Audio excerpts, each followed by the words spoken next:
este lado por el síndrome etérico. Entonces empecemos por definir lo que es el enterismo. Entonces, como ustedes decían, ¿cómo puedes apagar la luz de atrás al menos? De atrás. Eso. El enterismo, como ustedes ya saben, pues es la coloración amarilla que van tomando tanto las escleras como la piel cuando se van empezando a acumular los pigmentos biliares. Y esto se da porque estos pigmentos tienen una alta afinidad por las fibras elásticas que están en estas estructuras, ¿sí?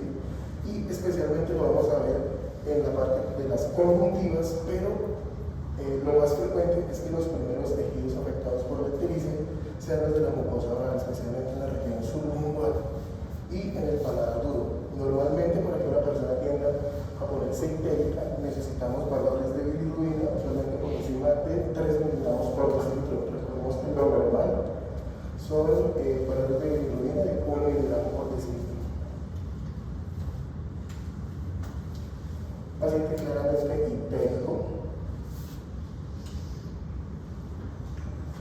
Ojo, no debemos confundir la bilirrubina con la carotenodermia. La carotenodermia es una pigmentación de la piel, pero que se da por el consumo excesivo de betacarotenos. Y estos betacarotenos son unos pigmentos que se encuentran en ciertos vegetales y ciertas frutas, como dicen la zanahoria, la naranja, calabazas, duraznos y algunas verduras como las espinacas y la lechuga. Por supuesto, esto no representa ningún tipo de enfermedad y la forma principal de diferenciarla con la ictericia es que la carotenodermia se nos va a concentrar en las palmas de las manos, en las plantas de los pies y aquí en los pliegues nasolabiales y en la frente, mientras que la ictericia se tiende a ser generalizada.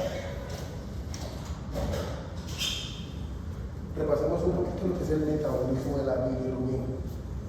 Inicialmente la bilirrubina se va a generar como producto del catabolismo del grupo N en los órganos del sistema reticuloendocrino, que es el vaso, la médula ósea y el hígado. Normalmente cada día se produce de 250 a 300 miligramos de bilirrubina, de los cuales el 70-80% de ellos provienen de la degradación de estos ericocitos que ya cumplieron con su ciclo de vida, y el 20-30% restante proviene de dos fuentes. Uno, destrucción prematura de algunos glóbulos rojos que por X o Y razón no cumplieron con todo su ciclo de maduración, y dos, el catabolismo de otras proteínas que tienen una similitud con el grupo N, como son la mioglobina, la citocromo, la catalasa, las peroxidasas y la glutofanotirolasa. Entonces, toda esta bilirrubina que inicialmente se nos generó en el sistema reticuloendocrino tiene una característica, y es que no se diluye en el agua, es totalmente hidrofóbica. Entonces, al no ser diluible en el agua, necesita de un transportador. Ustedes saben que el transportador por excelencia para todo es la albúmina. Entonces, esta bilirrubina unida a la albúmina viaja hasta el hígado, es internalizada en el hígado y llega hasta el retículo endoplásmico. Allí en el retículo endoplásmico va a sufrir un proceso que se denomina conjugación con ácido glucurónico, y esta conjugación está mediada por una enzima que se llama uridindifosfato glucuronosiltransferasa. ¿Sí? Y una vez que esta bilirrubina ya ha sido conjugada con el ácido glucurónico, ya pasa a ser una hemoglobina que sí es soluble en el agua, entonces ya no va a necesitar de ningún tipo de transportador y ya va a empezar su proceso de excreción por la vía biliar. En el intestino delgado no se absorbe esta bilirrubina, pero ya cuando llegamos a la parte del hígado distal y el colon va a ser hidrolizada por unas beta-glucuronidasas que están en las bacterias y la van a transformar en urobilinógeno. Este urobilinógeno, la gran mayoría, del 80-90%, va a ser excretado en las heces en forma intacta, pero también vamos a tener una parte que se va a oxidar a estercobilinógeno, y este estercobilinógeno es el que le da esa coloración marrón a las heces. Entonces, por eso es que cuando una persona tiene un proceso obstructivo de la vía biliar, las heces tienden a tomar una coloración como blanquecina, como ocre, precisamente por eso, porque no va a tener el estercobilinógeno. Más o menos el 10-20% restante va a ser absorbido de forma pasiva a través de la circulación portal, y una muy pequeña fracción va a ser excretada a través del riñón.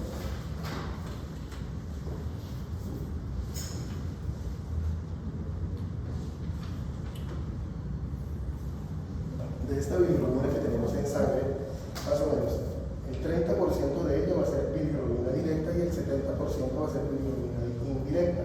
¿Cómo las vamos a diferenciar? Esto se hace con los reactantes diazo, eso se llama la reacción de Vanderbilt, que eso lo hacen obviamente en el laboratorio. Entonces la bilirrubina directa es aquella fracción de la bilirrubina que va a reaccionar directamente con los reactivos sin necesidad de utilizar ningún tipo de acelerador, que solamente es un alcohol, ya que esta bilirrubina va a estar diluida en el agua, es decir, es la bilirrubina que ya se conjugó. Mientras que la bilirrubina indirecta sí necesita de un acelerador para poder ser detectada porque está unida a la albúmina. Entonces, esta es la bilirrubina que no ha sido conjugada, la bilirrubina indirecta, y pues la total es la suma de las dos fracciones. Entonces, ¿qué debemos hacer cuando nos llega un paciente con ictericia? Como con cualquier cristiano, lo primero y lo más importante siempre será una muy buena historia clínica. Entonces, tenemos que enfocarnos especialmente en la parte de los antecedentes que tenga nuestro paciente, cualquier tipo de enfermedad, especialmente las enfermedades de tipo hepatobiliar. Es muy importante averiguar por todos los medicamentos que el paciente consuma o que haya consumido recientemente. Existen algunos medicamentos que son los más frecuentes hepatotóxicos, como son la rifampicina, la isoniazida, la filtoína, la acetaminofén, pero recuerden que prácticamente todos los medicamentos tienen la posibilidad de generar lesión hepática, ¿sí? Porque esto sí está muy mediado por unas diferencias que son intrínsecas de cada persona, entonces pueden sospechar de cualquier medicamento, ¿listo? Entonces es fundamental preguntar por todos los medicamentos, sean o no sean formulados, incluyendo los medicamentos de venta libre. Nunca se les olvide preguntar por estos productos supuestamente naturistas, ahora que está tan de moda la onda de todo lo natural. Entonces muchos de estos medicamentos no son tan libres de químicos como dicen ser. ¿Se acuerdan del Doloret, cierto? Ahí está. Y los suplementos nutricionales. Han habido múltiples casos de reportes de casos de pacientes que han hecho falla hepática por estar tomando productos de Herbalife. Entonces, preguntar siempre también por los suplementos nutricionales. Averiguar por el consumo de alcohol. Según las guías, lo que dice es que si uno consume más de 210 gramos de alcohol por semana, en el caso de los hombres, y más de 140 gramos por semana, en el caso de las mujeres, eso ya se considera un consumo patológico de alcohol durante un periodo de 2 años. Sin embargo, pues cuantificar esto es muy difícil, ¿sí? Especialmente en nuestro medio, porque muchas personas que consumen alcoholes artesanales, guarapo, chicha, chirrinche, un montón de esas vainas, y obviamente nadie sabe cuál es el grado de alcohol de esa cosa.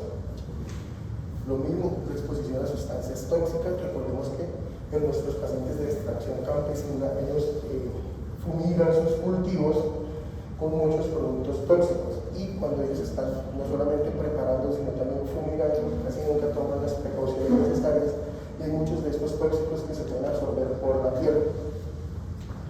Por supuesto, el consumo de alucinógenos, especialmente cuando son por vía endovenosa. Averiguar por todas las cirugías, especialmente de la vía biliar, las cirugías abdominales, enfermedades hereditarias, sobre todo patologías hepáticas o hemolíticas, si ha viajado, a dónde ha viajado, de dónde viene el paciente. Recordemos que tenemos una gran cantidad de enfermedades tropicales que pueden afectar el hígado, si ha tenido contacto con pacientes ictéricos y si tiene factores de riesgo que nos hagan sospechar que este paciente puede haber contraído una hepatitis o un VIH, si ha recibido transfusiones de sangre, si se ha realizado tatuajes, y averiguar por sus prácticas sexuales. Y ya con respecto a la sintomatología, es fundamental preguntar por la fiebre. ¿Listo? Lo mismo, hay que averiguar si el paciente ha presentado lo que se miden los síntomas prodrómicos de la hepatitis, que eso lo vamos a ver ahorita. Casi todas las hepatitis empiezan así, con unos síntomas generales, con náuseas, hemorexia, anesia, malestar general, etcétera, etcétera, y ya después es que sobreviene la ictericia. Entonces hay que preguntar si antes del cuadro actual aparecieron este tipo de síntomas. Obviamente el dolor abdominal es un síntoma súper importante en el paciente con hepatitis. Hay que averiguarlo específicamente, cosas como por ejemplo si el paciente tiene dolor, fiebre y está ictérico, esa es la novedad de Charcot, esa es una colaritis hasta que no se demuestre lo contrario. La pérdida de peso que nos haga sospechar que el paciente esté cursando con algún tipo de neoplasia. Y lo que les decía ahorita, si el paciente tiene un proceso obstructivo, nos va a manifestar la aconia y con frecuencia también se presenta la colonia. Con respecto al examen físico, entonces tenemos que empezar a buscar signos de algunas patologías ya muy específicas, como por ejemplo en la polilitiasis, lo que se nos va a manifestar es el signo de Murphy. En la cirrosis, todas las manifestaciones clínicas que nos puede hacer un paciente con cirrosis, los nervios, el edema palmar, la circulación colateral, la contractura del butrén, la hipertrofia parotidia, la psiquis, la pérdida del vello, la hipertrofia, la ginecomastia, la pérdida de los anexos cutáneos, etcétera, etcétera. Y específicamente buscar adenomegalias. Por ejemplo, hay algunas que nos pueden orientar hacia ciertas patologías específicas, o por ejemplo el denominado nódulo de Virchow, que aparece en la región supraclavicular izquierda, y es muy frecuente que aparezca en los pacientes con SEA gástrico, o el nódulo de la hermana María José, que es un nódulo que aparece alrededor del ombligo, se relaciona con ciertas neoplasias intraabdominales, pero especialmente con el carcinoma de páncreas. De páncreas.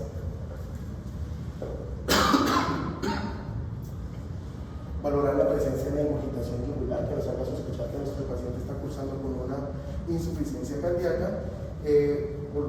Seguir con la exploración abdominal, buscando hepato, esplenomegalia, la presencia de asitis, otro tipo de masas, una vesícula palpable e indolora que se llama signo de Courvoisier-Terrier, que nos indica un SEA de cabeza de páncreas, que parece como un dato anecdótico. Y buscar también signos de encefalopatía hepática que nos haga sospechar que el paciente está con una cirrosis. Por supuesto, en el paciente con ictericia es absolutamente necesario la realización de paraclínicos. Entonces, esos son como los paraclínicos mínimos que tenemos que realizar con el paciente con ictericia. Entonces, por supuesto, las bilirrubinas con sus dos fracciones, la total, la directa y la indirecta, las transaminasas, fosfatasa, la GGT, el TP, el hemograma, las albúminas y las imágenes. Las bilirrubinas tenemos que definir si tenemos un predominio de la directa o si tenemos un predominio de la indirecta. Entonces, hablamos de un predominio de la indirecta cuando más del 70% de toda la bilirrubina total es de predominio indirecto. Entonces, son básicamente tres causas. Tenemos sobreproducción de la bilirrubina, una alteración en la absorción o una alteración en la conjugación de esa bilirrubina, no es más. Pero cuando se elevan las dos con un predominio de la directa, más del 50% es de bilirrubina directa, consideramos que es una hiperbilirrubina directa, y son principalmente dos: enfermedades hepatocelulares o una colestasis que puede ser intra o extrahepática. Las transaminasas son las enzimas por excelencia del hepatocito. Lo normal, eso va a depender mucho del laboratorio, pero usualmente oscilan entre 30 y 40. Casi siempre son un poquito más altas en los hombres, pero existen otros factores que también pueden hacer que se modifiquen, como la edad, el índice de masa corporal y los lípidos. Entonces, recuerden que las transaminasas están dentro del hepatocito, entonces cuando el hepatocito se inflama y se rompe, pues estas transaminasas son liberadas a la circulación y sus valores de sangre se van a elevar. ¿Listo? Entonces son los marcadores por excelencia del daño hepatocelular. Existen algunas situaciones de lesión hepática donde también se nos pueden elevar las transaminasas, pero ya muy poquito. Por ejemplo, en el paciente con cirrosis, cuando ya está en las etapas avanzadas, ustedes no esperen que haya una gran elevación de las transaminasas, porque ya en ese momento ya tenemos poco tejido hepático y ya entonces no tenemos de dónde sacar transaminasas. Normalmente la que más se nos eleva es la ALT, porque es la que está más concentrada en el hígado. Sin embargo, por ejemplo, en la hepatitis alcohólica se nos invierte la relación, se nos eleva más la AST que la ALT. Y esta AST la encontramos en otro tipo de tejidos, como por ejemplo el hígado, el corazón, el riñón, el cerebro, el músculo, el páncreas y tanto los glóbulos blancos como los glóbulos rojos. Por lo tanto, la AST tiene una menor especificidad para lesión hepática. La más específica para lesión hepática es la ALT. La fosfatasa alcalina, como ustedes saben, tiene un origen tanto de la vía biliar como origen óseo. Sin embargo, la fosfatasa también se nos puede producir en la placenta de las mujeres que están embarazadas. Y se nos va a elevar primordialmente cuando tenemos procesos obstructivos de la unidad militar. Para que sea significativo, solamente debe tener un valor más de 3 veces su valor normal de base. Y en procesos tipo hepatitis o cirrosis también se los pueden elevar, pero más poquito, entre 1,5 y 2 veces su valor normal. La GGT también tiene un origen hepático, también puede producir el apetito biliar, y sobre todo nos sirve para confirmar el origen hepático de la elevación de los otros marcadores, y especialmente este se nos dio en los pacientes que han estado consumiendo alcohol, ¿sí? Entonces, ese paciente que uno sospecha que está consumiendo alcohol y cuando insisten que no, hágale la GGT. Si la GGT está elevada, muy seguramente el paciente ha seguido consumiendo alcohol y se está echando café. La albúmina, como ustedes saben, es el transportador por excelencia de todas las sustancias del organismo, y esta proviene del hígado. Entonces, esta albúmina nos va a servir para valorar tanto la severidad como el grado de cronicidad de las enfermedades hepáticas. Entonces, cuando tenemos una albúmina baja, podemos considerar que este paciente lleva un proceso crónico que ya durante mucho tiempo ha estado afectando el hígado y ya afectó la capacidad de síntesis del hígado. Mientras que si la albúmina está normal, por el que sospecharíamos que se trata de un proceso agudo. Ojo, siempre hay que descartar que esa disminución de la albúmina no sea por factores extrahepáticos, como por ejemplo, que el paciente esté haciendo un síndrome nefrótico o que el paciente tenga una desnutrición.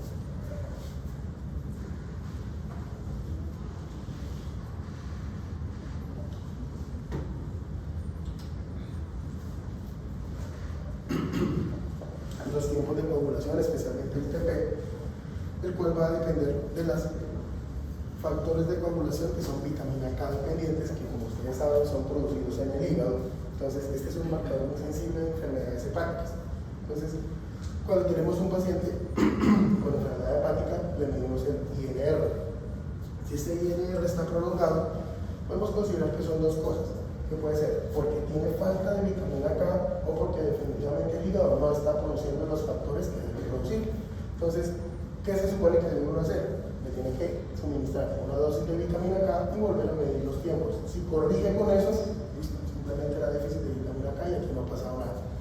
Pero si el paciente no corrige sus tiempos a pesar de tener un adecuado suministro de vitamina K, pues entonces ahí sí ya decimos que es el hígado que ya no está produciendo factores de coagulación, y esta es una cosa que nos tiene que poner en alerta porque es un paciente que ya nos puede estar haciendo una falla hepática.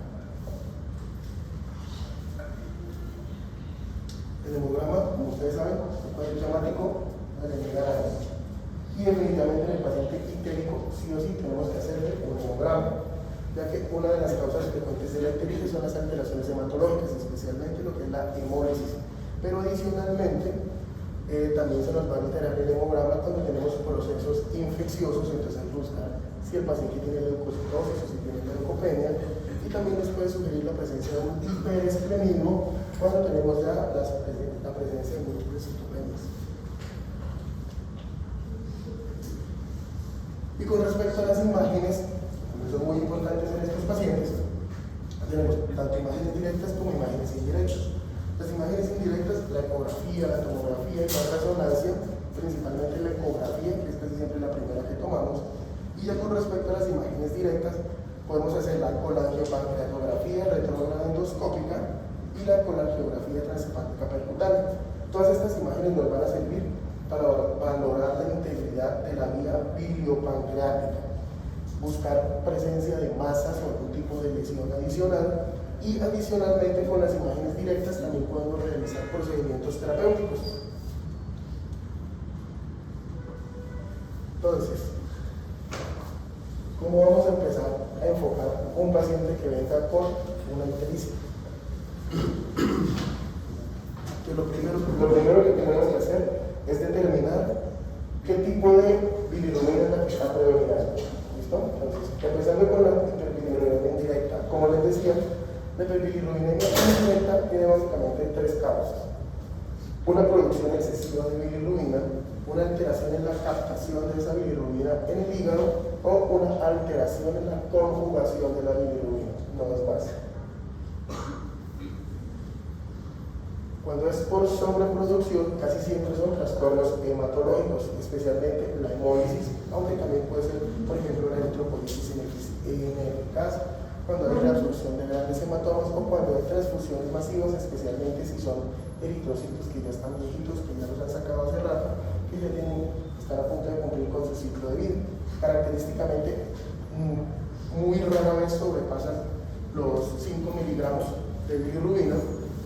Y lo otro es que las pruebas de función hepática van a estar completamente normales, que son las transaminasas, la fosfatasa, todo eso va a estar normal. Pero a un paciente con una enfermedad hepática de base se le puede sobreponer una hemólisis. Entonces, digamos que ahí nos puede como entrar un poquito la vida, pero en general las pruebas de función hepática son normales. Cuando tengamos un paciente que estemos sospechando de una hemólisis, entonces además del hemograma, vamos a tener que solicitar una LDH. Recuerden que la LDH lo que nos indica es que se nos están rompiendo células. La LDH es una enzima que está en múltiples células, entonces cuando se está elevando la LDH célica, nos dice que se nos están rompiendo células. ¿Cuáles? Busquen.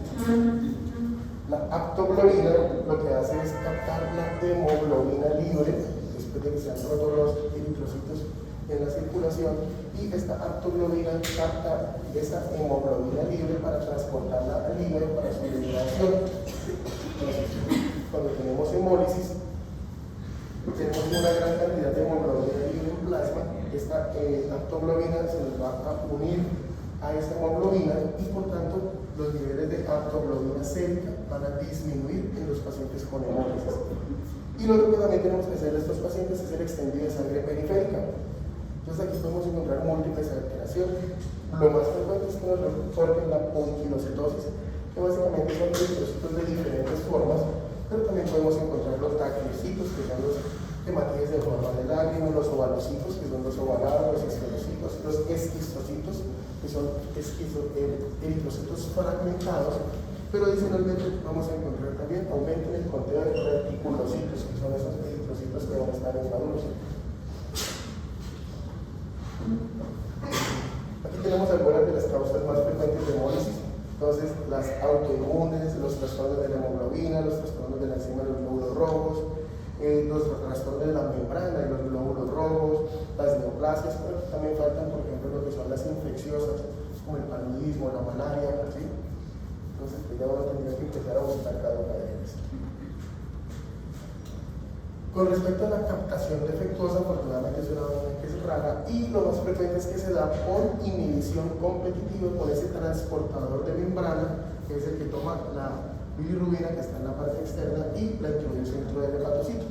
Y el agente más común que causa esto es la rifampicina. Entonces, en los pacientes que están recibiendo tratamiento antituberculoso, es frecuente que hagan hiperbilirubinemia, que hagan ictericia cuando se reempieza el tratamiento. Entonces, pero pues afortunadamente lo único que se tiene que hacer es suspender el medicamento, reemplazarla por otro y la alteración desaparece.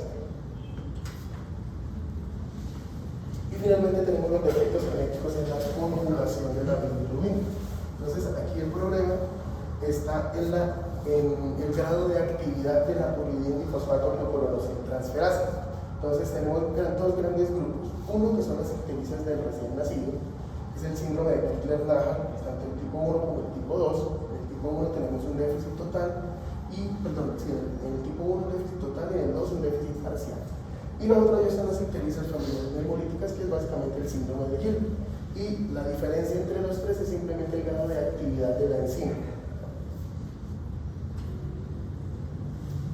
El síndrome de Gilbert, pues la verdad que en el país no hay una estadística de más o menos qué tanto población está afectada por este síndrome, pero pues digamos que en los que dice la literatura a nivel mundial es que más o menos un 10-11% de la población blanca puede estar afectada por este síndrome, en donde el estrés físico o emocional, la deshidratación, el ayuno, las infecciones, etc., nos pueden generar un aumento de la bilirrubina. Es muy frecuente que encontremos esto de forma totalmente incidental en un paciente que se va a realizar exámenes por X cosa. La forma que se supone con la cual uno debe diagnosticar el síndrome de Gilbert es realizando lo que se denomina la prueba de ayuno. Se supone que uno debe someter al paciente a una dieta de no más de 100 gramos de carbohidratos al día durante 48 horas. Medimos la bilirrubina antes de empezar bilirrubina al terminar las 48 horas, y si la bilirrubina se ha duplicado, pues decimos que el paciente tiene un síndrome de Gilbert. Pues afortunadamente esto es completamente benigno, no tiene ninguna alteración de la función hepática y pues por ende tampoco requiere ningún tipo de tratamiento, pero pues digamos que a veces lo pone uno como a patinar mientras llega el diagnóstico. Estas son como las características principales entre las tres formas de déficit de la enzima. Entonces aquí tenemos el tipo 1, el tipo 2 y el síndrome de Gilbert. Entonces miren que el tipo 1, la bilirrubina puede llegar hasta 45 y estos pacientes usualmente nunca llegan más allá de la primera infancia porque se terminan falleciendo de kernicterus. Los del tipo 2, pues más o menos, algunos pueden sobrevivir un poco más y ellos responden ¿a qué? Al tratamiento con fenobarbital, que es el Gilbert, que sí es totalmente benigno. Con respecto a la hiperbilirrubinemia directa, entonces, tenemos algunos trastornos hereditarios en la excreción de la bilirrubina, pero lo más importante aquí son lo que les decía ahorita, los dos patrones, el patrón hepatocelular y el patrón colestásico, que puede ser tanto intra o extrahepático. Los trastornos hereditarios en la excreción de bilirrubina son unas vainas muy raras, pero pues que igual siempre toca mencionarlos, que son dos, el síndrome de Dubin-Johnson y el síndrome de Rotor. Son, como les decía, son raros, son de herencia autosómica recesiva, son un trastorno tanto en el almacenamiento como en la excreción de esta bilirrubina después de que ya ha sido conjugada. Normalmente la bilirrubina no supera los 7 miligramos por decilitro y característicamente es que ambas tienen una función hepática completamente normal, ¿sí? Son totalmente benignas y por ende no requieren ningún tipo de tratamiento. Digamos que a veces también dentro de este mismo grupo meten la ictericia colestásica del embarazo, como su nombre lo indica. Es una ictericia que se da en las mujeres cuando están embarazadas, ¿sí? Pero que cuando el embarazo termina, todo regresa a la normalidad, entonces por ende tampoco requiere ningún tipo de tratamiento. Y lo que se denomina el patrón hepatocelular. Entonces, en este lo que vamos a encontrar es un marcado aumento de las transaminasas, usualmente más de 5 veces el valor de la normalidad, con una fosfatasa alcalina que está normal o levemente elevada, ¿sí? Entonces, si ustedes encuentran esto, básicamente, ¿qué tenemos que empezar a pensar? El paciente tiene una hepatitis, llámese hepatitis viral, hepatitis autoinmune, hepatitis por tóxicos o una cirrosis, ¿sí? Básicamente eso es lo que tenemos que buscar en este paciente. Cirrosis en etapa inicial, ¿no? Entonces, todas estas condiciones nos pueden terminar generando un patrón hepatocelular. Entonces, todas las virales, ¿sí? Todos los virus de hepatitis, adicionalmente estos virus de hepatitis, los típicos A, B, C, D, E, recuerden que existen otros virus que también nos pueden generar inflamación hepática, como el virus del Epstein-Barr, el citomegalovirus, el herpes simple, inclusive el VIH también nos puede llegar a generar algo de hepatitis. El consumo excesivo de alcohol, algunos medicamentos tóxicos, la enfermedad de Wilson y hepatitis autoinmune.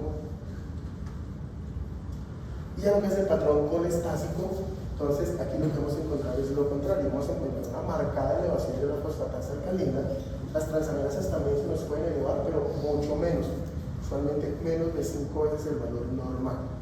Como les decía, vamos a encontrar dos tipos, que puede ser intrahepática o extrahepática. Entonces, para hacer esta diferenciación, definitivamente tenemos que apoyarnos con las imágenes. La primera que vamos a hacer, pues una ecografía, y dependiendo de lo que la ecografía nos muestre, ya definimos si necesitamos imágenes adicionales. Podemos hacer, por ejemplo, una colangioresonancia, o si ya encontramos, por ejemplo, un cálculo, podemos hacer la colangiopancreatografía retrógrada.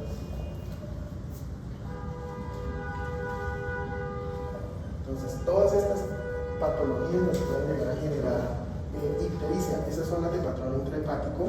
Las hepatitis nuevamente nos pueden generar algo también de patrón intrahepático. La hepatitis por alcohol y tantos medicamentos, pero más frecuenmente la cirrosis biliar primaria, la colangitis esclerosante primaria, el síndrome de ducto desvaneciente, algunos trastornos hereditarios, la colestasis del embarazo, la nutrición parenteral total, la sepsis, la colestasis posoperatoria, síndromes paraneoplásicos, la enfermedad veno-oclusiva, la enfermedad injerto versus huésped y enfermedades infiltrativas. ¿Sí? Entonces, como pueden ver, la lista es bastante larga, entonces yo tengo que empezar a buscar cada una de ellas. Y con respecto a las extrahepáticas, entonces podemos clasificarlas en dos grandes grupos, las benignas y las malignas. Dentro de las malignas, una de las que uno más le tiene temor, que es el colangiocarcinoma, pero también tenemos el cáncer de páncreas, el cáncer de la vejiga biliar, el cáncer de la ampolla de Vater, o cuando ya hay compromiso maligno de estos nódulos que están ahí en la región de la porta.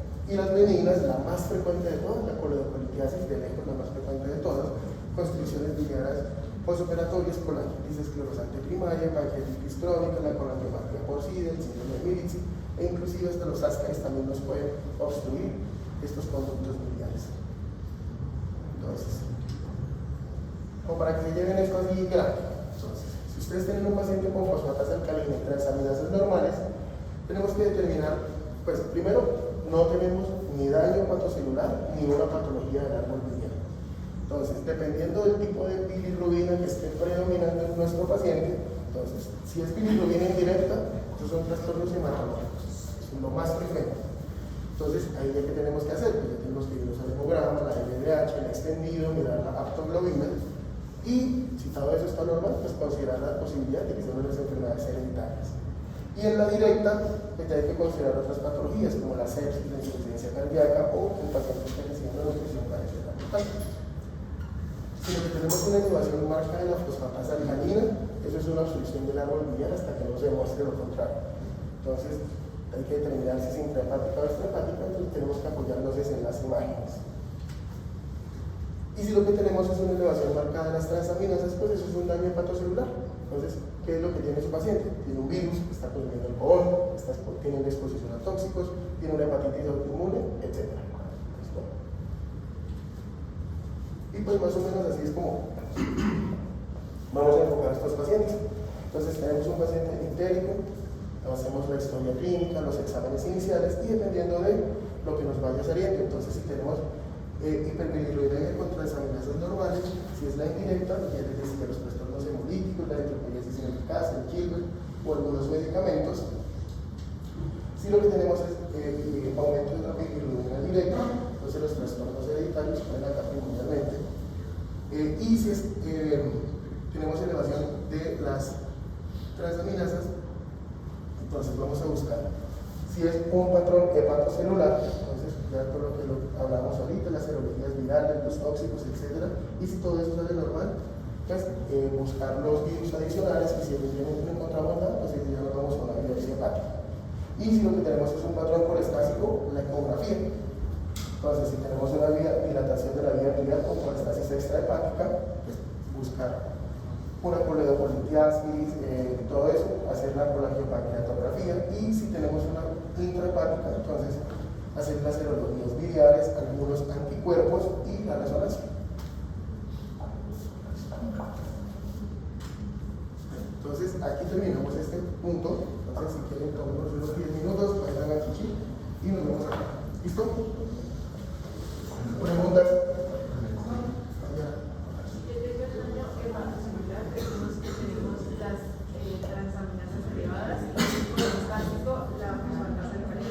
Pero eso no me determina, por ejemplo, si es hepatocelular con transaminasas elevadas, también podría ser la fosfatasa alcalina elevada. Sí, la fosfatasa alcalina también se puede elevar, pero usualmente se eleva poquito.